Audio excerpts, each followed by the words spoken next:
Assalamualaikum warahmatullahi wabarakatuh.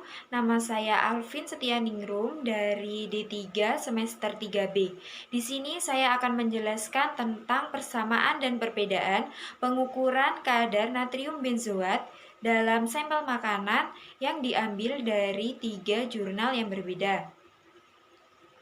Pertama, persamaan dan perbedaan dari ketiga jurnal tersebut terdapat dalam sampel yang digunakan. Sampel pada jurnal pertama menggunakan saus tomat. Sampel pada jurnal kedua menggunakan bawang merah giling. Dan sampel pada jurnal ketiga menggunakan saus tomat dan juga saus sambal. Dan perbedaan yang kedua terdapat pada uji kualitatif. Uji kualitatif pada jurnal kedua dan ketiga menggunakan 3 metode, yaitu uji reaksi esterifikasi, yang kedua reaksi warna, yang ketiga reaksi nyala api. Sementara pada jurnal pertama hanya menggunakan satu metode saja, yakni uji pereaksi warna. Kemudian, persamaan dan perbedaan yang lain terdapat dari cara kerja masing-masing dari metode tersebut. Pada artikel 2 dan 3, reaksi esterifikasi memiliki cara kerja yang sama, yaitu sama-sama memiliki pereaksi yakni H2SO4 dan juga etanol. Kemudian hasil positif akan ditandai dengan bau seperti pisang ambon.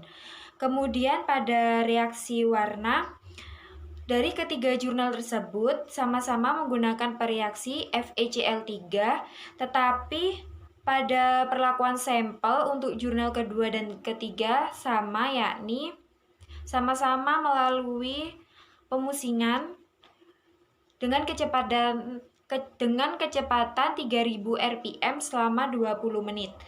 Sementara pada jurnal pertama, sampel diencerkan dengan menggunakan larutan NaCl, kemudian diuapkan.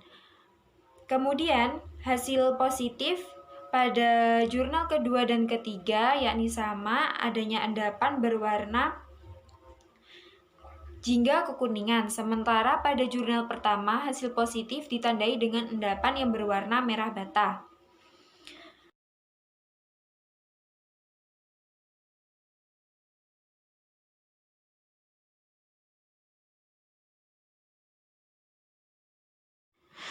Perbedaan yang ketiga terdapat pada uji kuantitatif dari ketiga jurnal berikut.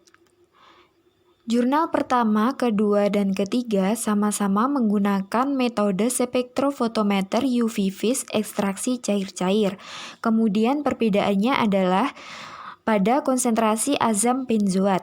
Pada jurnal pertama, konsentrasi asam benzoat yang digunakan adalah 10 ppm, 20 ppm, 40 ppm, 60 ppm, 80 ppm, dan 100 ppm.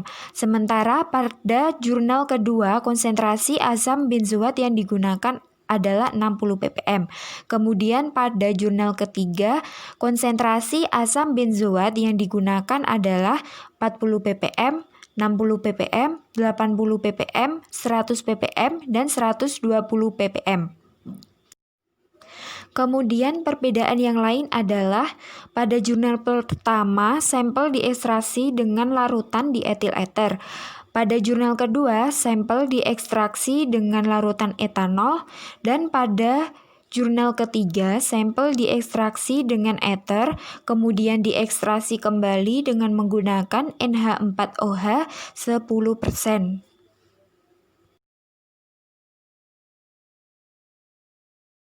Berikut penjelasan dari saya, kurang lebihnya mohon maaf. Wassalamualaikum warahmatullahi wabarakatuh.